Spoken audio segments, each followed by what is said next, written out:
que la démocratie ne garantissait pas qu'on ne soit pas démagogue.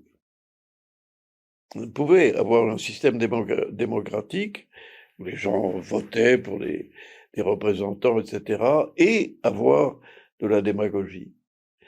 Et c'est une phrase à méditer parce que la démagogie, c'est un grand danger, euh, un grand danger. Parce qu'on s'imagine qu'on va gagner les élections parce qu'on aura fait des promesses. On s'imagine que les promesses, on peut les tenir en s'endettant et on aggrave la situation. Donc, faut faire très attention aux gens qui vous disent tout va très bien. Et, et puis, il faut mettre du bon sens dans le système.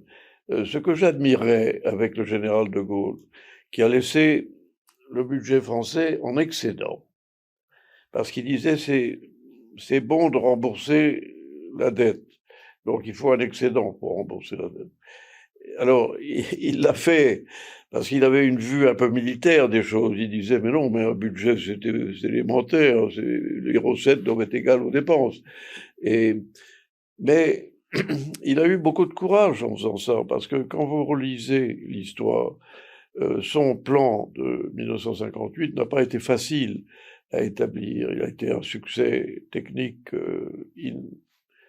enfin, incontesté, mais ça n'a pas été facile, parce que c'était un budget d'austérité au début, et il a réduit un certain nombre d'avantages qu'il considérait n'étaient pas légitimes, et il a équilibré le budget.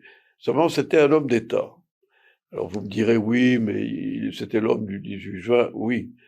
Mais en fait, c'est pas l'homme du 18 juin qui a fait la réforme de 58. C'est un vrai chef d'État. Et alors, on n'en a pas. Peut-être que ça viendra. Il faut garder espoir. Alors, est-ce qu'il faut que le déclin progresse encore pour qu'on touche le fond de la piscine et qu'on remonte après? Il y a une théorie qui dit qu'effectivement, c'est lorsque le pays est quasiment à genoux, ou que c'est plus qu'un tas de gravats, que là, quelqu'un se lève et qu'on va écouter parce qu'il y a des choses difficiles à annoncer, et non pas des choses faciles